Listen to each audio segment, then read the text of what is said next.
Welcome back to the Bradenton Marauders pregame show. Max Tanzer here, joined alongside Marauders first baseman and catcher Berg. Derek, thank you so much for joining us today. Thanks for having me again. So, first full month of the season so far here in 2025. You had a cup of coffee last year as well. How has your first month gone? How would you recap it? I think it's been good. Gotten off to a decent start and had some highs, had some lows. But I think, for the most part, learned a lot. Continue to just grow, work with the hitting coaches, and then work on my game behind the plate and just try to get a little bit better every day. And then last night you faced Jonathan Loizaga, a pretty experienced big leaguer, Michael Tonkin, another major league rehabber a couple weeks ago. You're 2 for 2 against them. What's the approach like against all these major leaguers? Try to be on time. Start the process a little earlier. It's coming out of the hand pretty well.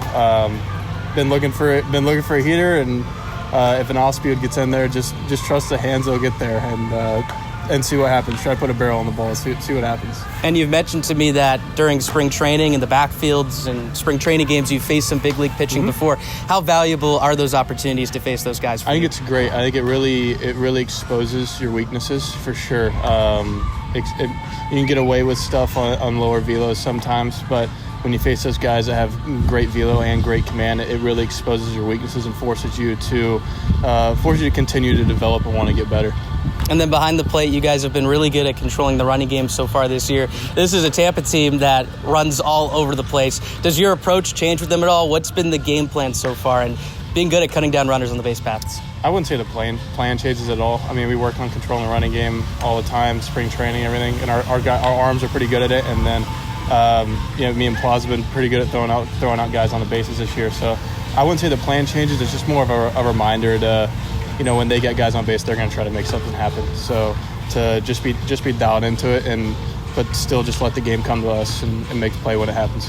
On the surface level, I think a lot of people might think it's purely based off of arm strength, but also being quick to the plate, mixing up times, maybe picking a good pitch to throw on potentially in a spot you think they might run. Walk us through what the game planning is like.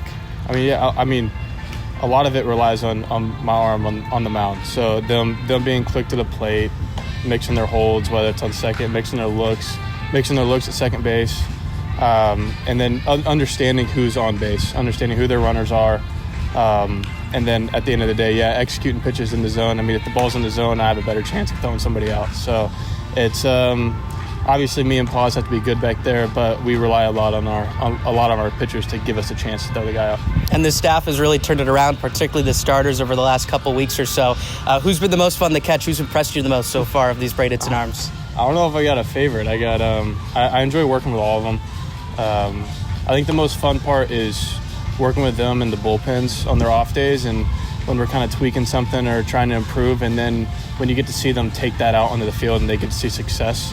I think that's very rewarding for them. It's just as much so for us working with them through that grind and them trying to find the release point or find a certain movement on their pitch and seeing them have success in games. And then we've talked about your past experiences at Army where you played college ball. Your brother Andrew is currently dominating on the mound right now. That must have been a fun battery the last couple of years. How's his season been going? How fun is it for you to get to watch him succeed at the level he has? It's they're doing good up there. I know that they got a spot in the playoffs. I know we got Army Navy first round of the playoffs in Annapolis, so that'll be fun to watch. See them go out there and try to keep the streak going. But Andrew, it's been fun to watch Andrew move from. He was one of our best relievers last year, and now moving into a starting role. He's had a lot of success. I think it's a lot of it's due to just his work ethic and his drive to be the best that he can be. So just excited to watch him compete in the playoffs and go out there and shove. Once again, Berg. Derek, thank you so much. Thanks for having me, man.